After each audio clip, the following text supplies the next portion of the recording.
This channel does not promote any violent, harmful, or illegal activities. All content provided by this channel is meant for an educational purpose only.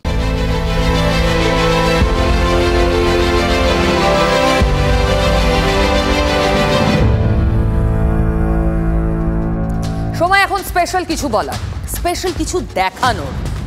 আচ্ছা, আমাদের রাজ্যের স্বাস্থ্যমন্ত্রী কে জানেন? নাম নিশ্চয়ই জানেন, মুখ্যমন্ত্রী স্বাস্থ্যমন্ত্রী, নাম মমতা বন্দ্যোপাধ্যায়।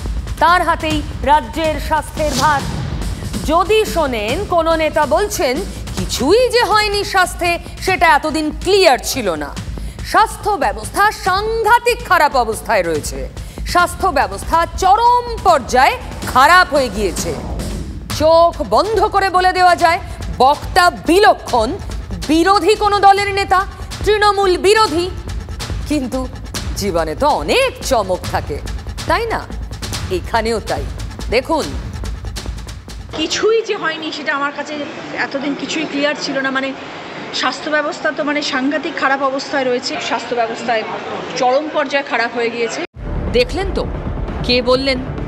হুগলির তৃণমূল এমপি রচনা বন্দ্যোপাধ্যায়। সম্প্রতি ইমামবাড়া জেলা হাসপাতালে সিজার হওয়ার পরেই একদিনে 5 প্রসূতির অবস্থা সংকটজনক হয়ে পড়ে। 4 জনকে রেফার করা হয় কলকাতার হাসপাতালে। তা নিয়ে বিস্তর হইচই হতে তদন্তে স্বাস্থ্য ভবন থেকে টিম আসে। সোমবার হুগলির জেলা শাসকের সঙ্গে বৈঠকের পর এমপি রচনা বললেন, স্বাস্থ্যের হাল সাংঘাতিক খারাপ। এতদিন যে কিছুই হয়নি সেটা তিনি জানতেন না। পৃথিবী জয় করার মতন একটা কাজের মধ্যে এসে পড়েছি যে আমি কিছুই যে হয়নি সেটা আমার কাছে এতদিন কিছুই ক্লিয়ার ছিল না। মানে স্বাস্থ্য ব্যবস্থা তো সাংঘাতিক খারাপ অবস্থায় রয়েছে এবং আমি খুব তাড়াতাড়ি প্রত্যেকটি হাসপাতালে ভিজিটে যাব। দেরি করেননি, সোমবারই জেলা শাসকের দফতর থেকে সোজা সিএমওইচের কাছে যান। সেখানে থেকে ইমামবাড়া হাসপাতালে পৌঁছে যান। ঘুরে ঘুরে দেখেন বিভিন্ন ওয়ার্ড, মোবাইলে ভিডিও করে রাখলেন বারবার। হাসপাতাল সুপার অমিতাভ মণ্ডলকে বলেন, এতদিন কে ছিল আমার জানার দরকার নেই, এখন রচনা বন্দ্যোপাধ্যায় এসেছে। হাসপাতালের চেহারা যেন পাল্টে যায়, যেন কুকুর ছাগল না ঘরে ঝাঁ চকচকে হয়ে যায়।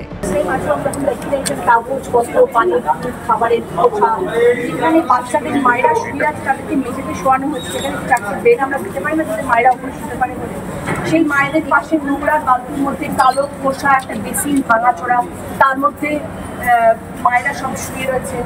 This is not expected. এই ছবিগুলো ভিডিওগুলো আমি তুলে রাখলাম, কিন্তু আমি একটা এক্সপেক্ট করি না যে যখন এতদিন কে ছিল আমার দেখার দরকার। এখন রচনায় যে এসছে এখানকার হসপিটালে যেভাবে যেন পাল্টে যায়, একটা যেন কুকুর না করে, হাসপাতালে যেন ছাগল না করে, হসপিটাল যেন ঝাঁ চকচকে হতে থাকে। রচনা বলছেন রাজ্যের স্বাস্থ্য ব্যবস্থা ভেঙে পড়েছে। তিনি মুখ্যমন্ত্রীর সঙ্গে কথা বলবেন। সেটা তো ডেফিনেটলি সেটা একটা বিশাল বড় ব্যাপার এবং সেটা আমি দিদির সাথে আলোচনা করার ব্যাপার আছে, কারণ সেটা স্টেটের মধ্যে পড়ে এবং আমাকে দিদির সাথে সেটা নিয়ে বসে আলোচনা করতে হবে যে হুগলি জেলার চুঁচুড়া, পান্ডুয়া, সর্ব জায়গায় এবং অন্যান্য জেলাতেও স্বাস্থ্য ব্যবস্থায় চরম পর্যায়ে খারাপ হয়ে গিয়েছে। এবং শুধু স্বাস্থ্য ব্যবস্থা, ইকুইপমেন্টস নয়, স্যানিটাইজেশন ইজ ভেরি ইম্পর্টেন্ট। সেটাও একটা বিশাল বড় ব্যাপার। পেশেন্ট আসলে যেন তাদের একটা সুস্বাস্থ্য সুব্যবস্থা দেওয়া যেতে পারে, সেটা নিয়ে একটা আলোচনার বিষয়। রাজনীতির জল বেশি দিন পেটে পড়েনি বলেই কি জনতার মনের কথাগুলো বলে ফেললেন তৃণমূলের এমপি? আঙুল তুলে ফেললেন মুখ্যমন্ত্রীর হাতে থাকা স্বাস্থ্য ব্যবস্থার দিকে? নাকি এখনো নতুন বলে ঠাহর করতে পারছেন না স্বাস্থ্যটা একেবারেই স্টেট সাবজেক্ট? যা আপনি জানেন, ভোটার তো আপনি, যে রাজ্যের স্বাস্থ্যমন্ত্রীর নাম মমতা বন্দ্যোপাধ্যায়।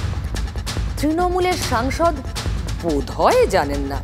জানেন কি স্বাস্থ্যমন্ত্রীর নাম মমতা বন্দ্যোপাধ্যায়?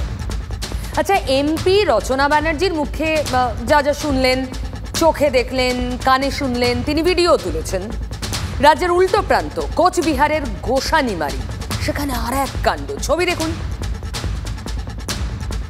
ব্লক হাসপাতালে বেহাল চিকিৎসা পরিষেবার বিরুদ্ধে আন্দোলন কাদের? তৃণমূলের। শাসক দলের নেতারাই বলছেন বিএমওইচ 2 বছরে বড় জোর 15 থেকে 20 দিন হাসপাতালে এসেছেন। দিনহাটা 1 ব্লকের গোসানিমারি ব্লক স্বাস্থ্য কেন্দ্রের উপর নির্ভর করেন লক্ষাধিক মানুষ।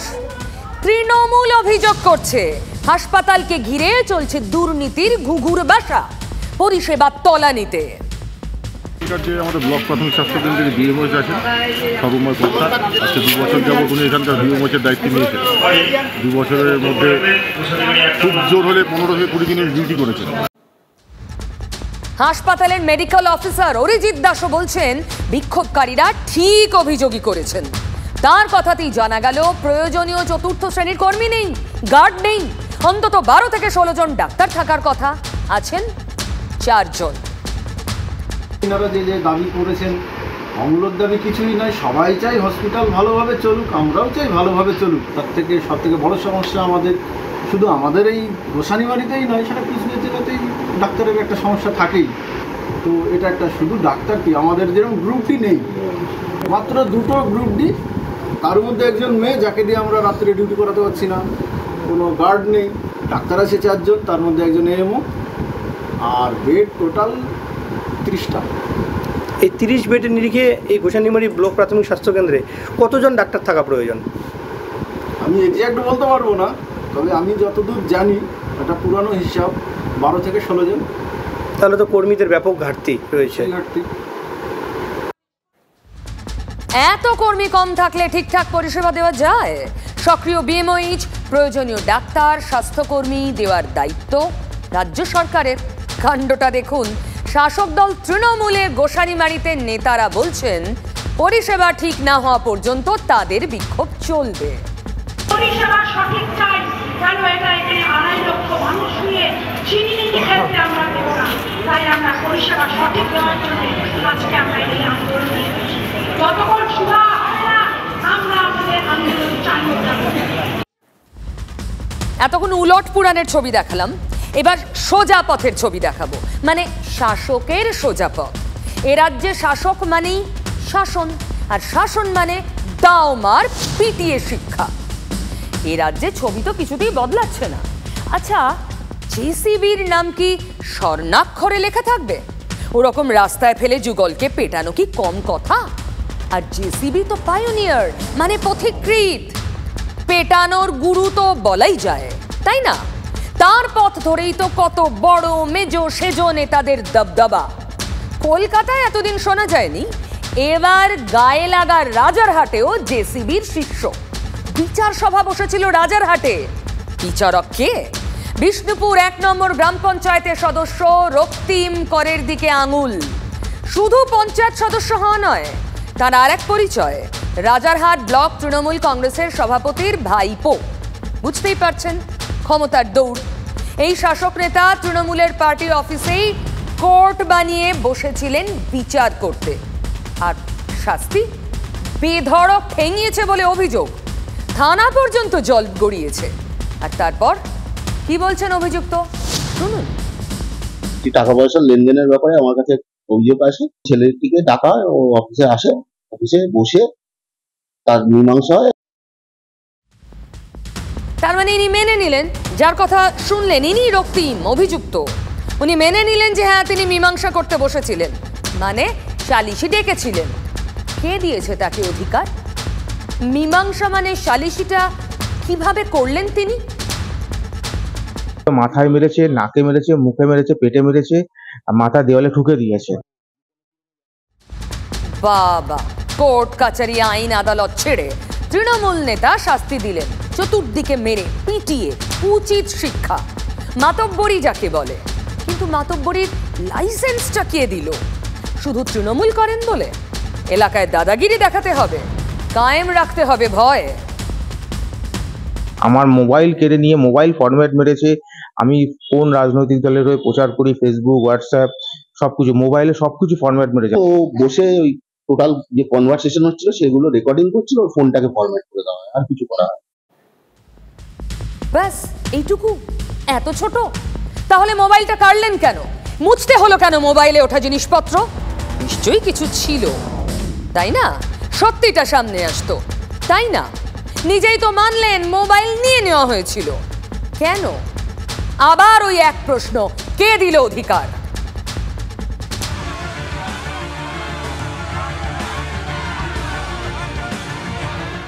চোপড়ার জেসিবি, তার সালিশির বহর ভোলার উপায় আছে? কিংবা হালফিলের আর এক বিচারক, ওই যে জামালউদ্দিন, বাড়িতে যিনি উল্টো করে ঝুলিয়ে রাখতে পারতেন? বিতর্ক, শাসক নেতারা বিতর্কে দড়ি টানতে নারাজ। এবার কলকাতার আরও কাছে, বলতে পারেন কলকাতার ঘাড়ের ওপর নিঃশ্বাস ফেলে যে রাজারহাট, সেখানে এমন আর এক নেতার সন্ধান। রক্তিম কর, নিউ এন্ট্রান্ট, সালিশি বসিয়েছিলেন, আবার নিজেই মানছেন, তবে মারধর না, স্বীকার করেননি। এটা সম্পূর্ণ মিথ্যে অভিযোগ। ছেলেটি বিজেপি করে এবং আমাকে মেলাইন করার জন্য এগুলো বলেছে, অভিযোগ করেছে, পাল্টা অভিযোগ হবে। তাহলে এবার এতেও বিজেপি, আমরা ওরা। শুক্রবার দিন আমার বাবার অন্ত্যেষ্টিক্রিয়া মিটেছে, 24 ঘন্টা হয়নি। সন্ধ্যাবেলা ফোন করেছিল রক্তিম কর, আমাদের তৃণমূলের পঞ্চায়েত মেম্বার। উনি আমাকে ফোন করে বাড়িতে 3টে ছেলেকে বাইকে করে নিয়ে আমাকে ঘর থেকে রীতিমতো তুলে নিয়ে গিয়ে সালিশি সভার নাম করে আমার উপরে উদ্যম প্রহার করেছে। ফোন করা হয়েছিল, না বলছে বাড়ি থেকে লোক পাঠিয়ে। একদম না, মিথ্যে কথা বলছে। ওকে ফোন করা হয়েছিল, ফোন করার পরে প্রথমবার বলেছিল আসবে না, তারপরে আমি যখন রিকোয়েস্ট করলাম তুমি আসো, বসে ব্যাপারটা মিউচুয়াল করো, কারণ ওনারা অনেক দূর থেকে এসছে। গল্প এখানে শেষ নয়, শিকড় নাকি বহুদূর। বলেছিল যে আপনার নামে অভিযোগ আছে, একজন কমপ্লেন করেছে, কালীঘাট থেকে আমার উপরে প্রেশার আসছে। কোনো প্রভাবশালী কেন পাঠাবে? একটা সাধারণ ছেলে, গরিব ছেলে, ছেলেটি ওর কাছে অফিসিয়ালি টাকা পায়। ছেলেটি এসেছিল, এসে কমপ্লেন করেছে, আমার 2-3 দিন ফোনও করেছে। একজনের কমপ্লেনের ভিত্তিতে, কমপ্লেনটা হয়েছিল আমার অফিসে, আমি তো এর সাথে প্রত্যক্ষ পরোক্ষভাবে জড়িত নই। রাজনীতির কানেকশন আরো আছে। নাম উঠেছে তৃণমূলের দাপুটে নেতা দেবরাজ চক্রবর্তীরও। অভিযুক্ত শাসক নেতা দেবরাজ ঘনিষ্ঠ বলেই পরিচিত। যদি কেউ ভুল করে সেটাকে আমি সমর্থন করব? আমার সঙ্গে নিশ্চয়ই ওর যোগাযোগ আছে, মিথ্যে কথা তো নয়, কিন্তু ওটা এটা করেছে সেটা তো আমায় বলে করেনি, সেটা আমি জানি না। ঘটনা ঘটেই চলেছে, ওপরতলার সবাই বলছেন জিরো টলারেন্স, কিছুতেই মানা হবে না। শুনছে কে? সালিশি তো এখন রোগের নাম, জীবাণুর মতো ছড়াচ্ছে। দাওয়াই মিলছে। তৃণমূল কিন্তু তৃণমূলেই আছে। একটা জায়েন্টকে শেষ করা যায়, কিন্তু জায়েন্টরা হচ্ছে একটা সিস্টেম, সেই সিস্টেমটাকে তৃণমূল শেষ করতে পারবে না, তাহলে তৃণমূলটা শেষ হয়ে যাবে। এই সালিশি সভা আইন নিজের হাতে তুলে নেওয়া, এটা তৃণমূল কংগ্রেস কখনো বরদাস্ত করে না। আমাদের নেত্রী মমতা বন্দ্যোপাধ্যায় প্রকাশ্যে সেই কথা বলেছেন। প্রতিদিন এক একটা ক্যারেক্টার বেরোয়, তাহলে রাজ্যে কত ক্যারেক্টার, যাদেরকে দেখা যাচ্ছে না এরকম কত ক্যারেক্টার এই তৃণমূল কংগ্রেসে, এই কত রত্ন আছে, সে তো মানে খাতা লিখে শেষ করা যাবে না। খবর কানে গেছে, সেটার পার্সপেক্টিভ কি, কে করেছে, কেন করেছে, কি জন্য করেছে, কতটা হয়েছে, এগুলো দল খোঁজ নিচ্ছে। খোঁজ নিতে নিতে অনেক দেরি হয়ে যাচ্ছে না? এক জেসিবির খোঁজ করতে গিয়ে জায়েন্ট বেরোচ্ছে, জায়েন্টের খোঁজ করতে গিয়ে রক্তিম বেরোচ্ছে। এর তো কোনো শেষ নেই, সালিশির শেষ নেই। 2 বাড়িতে ঝামেলা, সেখানেও ক্ষমতা দেখাতে হয়, আর সেটা মহিলাদের পিটিয়ে। টিটাগড়ে তো তাই দেখলাম। অভিযোগ সেখানে ভয়ঙ্কর, এক নাবালিকাকে মেরে তার জামা কাপড় ছিঁড়ে দেওয়ার অভিযোগ, তার মাকেও মারধরের অভিযোগ 2 নম্বর ওয়ার্ডের কাউন্সিলরের ছেলের বিরুদ্ধে। কাউন্সিলরের ছেলে ভাই আমার মেয়ের হাত ধরেছে, আর কাউন্সিলরের ছেলে কাপড় ছিঁড়ে দিল, তারপর বাঁশ দিয়ে ওর মাথায় মারলো, ওর হাতে মারলো, কিন্তু কাউন্সিলর এখানে দাঁড়িয়েছিল, ও কিছু করতে পারলো না। ঝামেলা তো 2 নাবালিকার মধ্যে, তার মধ্যে একজন আক্রান্ত, আর একজন টিটাগড়ের 2 নম্বর ওয়ার্ডের কাউন্সিলর রাজেন্দ্র সোনকারের মেয়ের বন্ধু। ব্যাস, এখান থেকে সেই যে গন্ডগোলের জল গড়ালো, তারপর কুরুক্ষেত্র। নাবালিকাকে মারধরের অভিযোগ শ্লীলতাহানি, মেয়েকে বাঁচাতে ছুটে এলে মাকেও মার। অভিযোগ ছোটখাটো তো নয়। কাউন্সিলর দাঁড়িয়ে দাঁড়িয়ে দেখলেন, তিনি না জনপ্রতিনিধি। वहाँ पे काउंसलर भी प्रेजेंट था, बट वो कोई एक्शन नहीं लिया। वहाँ पे मेरी मम्मी बोल रही है भैया ये सब सही हो रहा है, हाँ तो कुछ नहीं बोल रहा है, मार खिलवा रहा है अपने फैमिली से। অভিযোগের শেষ নেই। টিটাগড় থানায় অভিযোগ দায়েরের পর গ্রেফতার হয়েছে অভিযুক্ত, মানে কাউন্সিলরের ছেলে। যদিও তার বাড়ির লোকজন আবার উল্টো দাবি করছেন। मेरा भाई कुछ भी नहीं किया था, स्पॉट में हम खड़े हुए थे, मेरा भाई जस्ट पूछने गया उसको मतलब डंडा खुद ली थी वो, और उसका बटन हमसे टूटा था एक, और पहले वो मेरा कपड़ा फाड़ी थी। বলে তোরা কাউন্সিলর জি বলে তোদের মনটা বেড়েছে কি ভাই, আমরা করলাম কি? এবারে তুমি যদি মারো তাহলে কি আমি বলতে যাব না? আমার ছেলে বাঁচাতে গেল, বলছে দেখবি এবারে কি হবে, মিথ্যে মিথ্যে কথাকে আমার ছেলেকে ফাঁসিয়ে দিল, যে দেখ কীরকম ভাসাচ্ছি। এলাকাবাসী তারা কি দেখলেন, কি হয়েছিল? এই जो डंडा रास्ता है यहीं पर रहा, बस उठाने मारने लगा उसको, तो भी हम लोग छोड़ाए, बहुत कोशिश किए हम लोग छोड़ा उड़ा के, फिर लास्ट में तब बाहर किए उन लोग। काउंसिलर खड़ा था यहाँ पे, वहाँ पे खड़ा है, ওদের পাশের লোক তো জানেন, পাশের লোক তো ওদের পাশেরই কথা শুনবে, আমাদের তো শুনবে না, আমরা তো দূরে আছি। বোঝাই যাচ্ছে যুদ্ধ জারি, জারি দোষারোপের পালা। দুই নাবালিকার ঝগড়ার এই পরিণতি। জানেন তো বেটা ছেলে একটু প্রয়াসে চলে এসছে, তারপরে এই ঝামেলা হয়ে গেছে, কী করবো এইগুলো নিয়ে, মানে আমি তো চাইছি এগুলোকে না হোক, মানে হয়ে গেছে বাচ্চা বাচ্চাদের কাজ এটা, মাথা গরম করে যাকে ইচ্ছে পেটানো। এর লাইসেন্স কে দিল? কাউন্সিলরের ছেলে হওয়ার পরিচয়? শাসকের শাসন শিখে গেছে এরাও। বাবা কাউন্সিলর, তারপরে ক্ষমতার বলে বলিয়ান ছেলে পিটিয়ে দিল গিয়ে কাউকে। এ তো বিষের মতো, আগুনের মতো ছড়াচ্ছে। দলের যে নেতারা খোঁজ নেওয়ার কথা বলছেন, যদি দ্রুত না করেন এই আগুন কিন্তু গ্রাস করবে সবকিছু। এই ধরনের কাজ কখনোই সমর্থনযোগ্য নয় বলেই পশ্চিমবঙ্গের সরকার পুলিশ প্রশাসন নিরপেক্ষ পদক্ষেপের মধ্যে দিয়ে তাকে ইতিমধ্যে অ্যারেস্ট করেছে। আচ্ছা, তৃণমূল করবে, কাউন্সিলরের ছেলে হবে, হ্যাঁ, তাহলে তারা একটু মহিলাদের গায়ে হাত তুলবে না? এটা তো তৃণমূলের সার্বজনীন অধিকার। নিশ্চিতভাবে সেটাকে ডিফেন্ড না করে নিরপেক্ষভাবে দেখা উচিত। ফলে পুলিশ প্রশাসনও দেখবে যদি সেখানে অভিযোগ কেউ করে থাকেন, আর দল সেগুলো খোঁজ দিচ্ছে। তৃণমূল কংগ্রেস হচ্ছে স্বীকৃত দুষ্কৃতীদের রাজনৈতিক দল। তখনই থাকবে যখন রাজ্যের মুখ্যমন্ত্রী থেকে মমতা ব্যানার্জির অপসারণ হবে, এই রাজ্যে সরকার হিসাবে তৃণমূলের অপসারণ হবে। যতক্ষণ না হবে এই ধরনের ঘটনা ঘটতেই থাকবে। গ্রেপ্তার হয়েছে, জামিনও হয়ে যাবে। আমরা কালনার ঘটনায় দেখেছি, গ্রেপ্তার হয়েছে, তারপর জামিন হয়েছে, সরকারি উকিল জামিনের বিরোধিতাও করেনি। তৃণমূল হলে তার জন্য আলাদা একটা ব্যবস্থা শাসকের আইনে পশ্চিমবাংলায় চলছে। মানে শাসকের আইন আলাদা, সুজন চক্রবর্তী তাই বলছেন। তবে শাসক দলের নেতাদের এই কাজকর্ম, একটার পর একটা ঘটনা যা দেখছি শুনছি, তাতে একটা জিনিস বুঝলাম, খুব গুরুত্বপূর্ণ কাজ হলো সালিশি। আরও একটা খুব গুরুত্বপূর্ণ কাজ, শাক দিয়ে মাছ ঢাকা। হাঁড়ির একটা ভাত টিপে দেখা যাক, একটা ছবি দেখাই, দেখুন। সরকারি দফতরে কাজের সময় 10টা থেকে 4টে, আম জনতা সেখানে যাবেন, কাজ পাবেন। খুব গুরুত্বপূর্ণ পঞ্চায়েত অফিসগুলো, ছোটোখাটো নানা দরকারে সেখানে যেতে হয় গ্রামের মানুষকে, তাই সময় অফিস শুরু হওয়াটা খুব জরুরি। মুখ্যমন্ত্রীও তো বারবার সময় মতো কাজে আসার কথা বলেই যাচ্ছেন। আমার সহকর্মী হীরক মুখোপাধ্যায় আজ সকালে গিয়েছিলেন বাঁকুড়া জেলার ওন্দা ব্লকের মেদিনীপুর গ্রাম পঞ্চায়েতে। পঞ্চায়েত প্রধান দেবীদাস গঙ্গোপাধ্যায় আর উপপ্রধান দুর্গা মল্ল। হীরক কি দেখলেন আপনিও দেখুন। যেখানে এই মুহূর্তে বাজছে বেলা 11:02, এস্টাবলিশমেন্ট সেকশনের চেয়ার পরপর ফাঁকা। রাজশেখর পাল এক্সিকিউটিভ অ্যাসিস্ট্যান্টের কক্ষ, তিনিও এখনো পর্যন্ত অফিসে এসে পৌঁছননি। সুভাষচন্দ্র দে সেক্রেটারি ইনচার্জ, অরূপ আচার্য ডিইও, সেই দুজন আধিকারিক কিন্তু এখনো পর্যন্ত এসে পৌঁছননি। পিনাকি চৌধুরী নির্মাণ সহায়ক, চেয়ার খালি পড়ে রয়েছে। অর্পণ মণ্ডল এবং অতনু মিশ্র জিআরএস অ্যান্ড ভিএলই, এখানেও কিন্তু কোনো আধিকারিক এসে পৌঁছননি। বেলা 11:02, খালি চেয়ারগুলো, কি সুন্দর না? এ তো ভিতরের ছবি, বাইরেটা দেখুন। পঞ্চায়েত তো ফাঁকা পুরো। হ্যাঁ, সেটা কি কাজে এসেছিলেন? ডেথ সার্টিফিকেট তুলতে। পেলেন? না, পাইনি।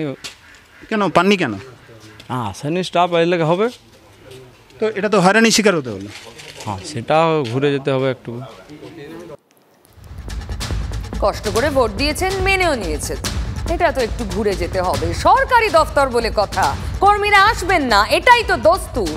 তাই বাইরে ঠায় দাঁড়িয়ে নানা প্রয়োজনে আসা গ্রামের মানুষ, দাঁড়িয়ে থাকতে হবে এটা মেনে নিয়েছেন ওরা। শুনলেন তো, এই পঞ্চায়েত অফিসে কোনো কর্মী নেই, হয়রান হচ্ছেন মানুষ, এগুলো হলো মাছ। এবার দেখুন পঞ্চায়েত প্রধানের অজুহাতের শাক দিয়ে ওই মাছ ঢাকার চেষ্টা। কোন দল পরিচালিত এই পঞ্চায়েত? কোন দল পরিচালিত? হ্যাঁ, কোন দল পরিচালিত? তৃণমূল। তৃণমূল পরিচালিত। আপনাদেরই তো মুখ্যমন্ত্রী, তিনি বারবার কর্মসংস্কৃতি ফেরানোর কথা বলছেন। কর্ম তো আমরা সবসময়তেই করছি, সঠিক সময়ে প্রত্যেক দিনই আসে। আজকে যে কোনো কারণে হয়েছে বলুন যে এখন ট্রান্সফারের ব্যাপারটা একটা মাথার মধ্যে রয়েছে। সবাই কটার সময় অফিসে আসার কথা? 10টাতে 10:30টার মধ্যে ওনারা ঢুকে যায়। কেন বলছি অজুহাত? দেখাবো সেটা। শুধু মনে রাখুন প্রধানের কথাটা, রোজ সবাই সময়ই আসেন, আজ দেরি হচ্ছে বদলি সংক্রান্ত ঝামেলার জন্য। 11:10 নাগাদ এক কর্মী এলেন। বাড়িতে একটু সমস্যা ছিল, তারপর আমার বাইকেও পাংচার হয়ে গেছিলো, ওই জন্য আমি দেখুন বলবো আমি কন্ট্রাকচুয়াল স্টাফ, ঠিক আছে, কন্ট্রাকচুয়াল মানে কন্টিনেন্সি। এনএস সাহেব এখনও আসেননি, আমাদেরকে অনেক রাত পর্যন্ত থাকতেও হয় কাজের চাপে, মানে 7টা 7:30 পর্যন্ত অফিস করতে হয়, ঠিক আছে, তার জন্য দেরিতে একটু করে দেরিতে ঢুকতে হয়। সময়ের জ্ঞান টনটনে। শুনলেন, ইনি কিন্তু বদলি সংক্রান্ত কোনো ঝামেলার কথা বললেন না। বদলি সংক্রান্ত ঝামেলা থাকবেই বা কি করে, ইনি তো অস্থায়ী কর্মী, এদের ভরসাতেই চলছে এত বড় পঞ্চায়েত ব্যবস্থার কাজ। আর এক অস্থায়ী কর্মী কুন্তল দে পুরো সিস্টেমটাকে বেআব্রু করে দিলেন। অস্থায়ী কর্মীরা 7 বছর, ঠিক শুনছেন 7 বছর ধরে বেতন পাচ্ছেন না। একে ঢাকতে পারবেন পঞ্চায়েত প্রধান বা তার অনেক উঁচুতে বসে থাকা আরো বড় কোনো মাথা? তো এখন অফিসে আসছেন কন্ট্রাকচুয়াল স্টাফ। হ্যাঁ, তো এইটাই কি টাইম আপনার আসার? আমরা 12টার সময় তো আসি। কেন? 7 বছর বেতন পাইনি। বেতন না পেলে কি দেরিতে আসতে হবে? অবশ্যই, সরকার যখনই টাইমে টাকা দেবে তখনই আমরা টাইমে অফিস আসবো। মানে আমি বিশেষ করে আমার কথাটা বললাম, এখন আমাদেরকে কর্ম করে খেতে হবে, চাষ করতে হবে, 7,000 টাকা সংসার চলবে? সেটাও পাননি 3 বছর। তাহলে 7 বছর, 3 বছর নয় 7 বছর। শুরু করেছিলাম সরকারি দফতরে সঠিক সময় কর্মীরা আসেন নাই খবর দিয়ে। খবরটা গড়াতে গড়াতে গড়াতে গড়াতে এমন জায়গায় গেল 7 বছর ধরে অস্থায়ী কর্মীরা মাইনে পান না। ভাবতে পারেন, তবু ওরা কাজে আসছেন। 7 বছর কেন মাইনে নেই? উত্তর আছে, যারা শাক দিয়ে মাছ ঢাকার চেষ্টা করছেন তাদের কাছে। অপেক্ষায় থাকলাম। ওই দক্ষিণে খোলা জানালার হাওয়া। গাঙ্গুলি গ্রুপ আপনার পছন্দ বোঝে। এই শহরে নিজের মতো ঘরকে ভালোবাসা। গাঙ্গুলি গ্রুপ, ভরসার বসতবাটি। বাংলার জন্য সব সাহায্য করতে তৈরি কেন্দ্র। উন্নয়ন পরিকল্পনা তৈরি করুন আর প্রধানমন্ত্রীর দফতরে সরাসরি জানান। সূত্রের খবর, আজ সাংসদদের সঙ্গে বৈঠকে এই বার্তাই দিয়েছেন প্রধানমন্ত্রী নরেন্দ্র মোদী। ওই দক্ষিণে খোলা জানালার হাওয়া। গাঙ্গুলি গ্রুপ আপনার পছন্দ বোঝে। এই শহরে নিজের মতো ঘরকে ভালোবাসা। গাঙ্গুলি গ্রুপ, ভরসার বসতবাটি। টোটকাটা আবার দেখুন আগামীকাল রাত 8টায়।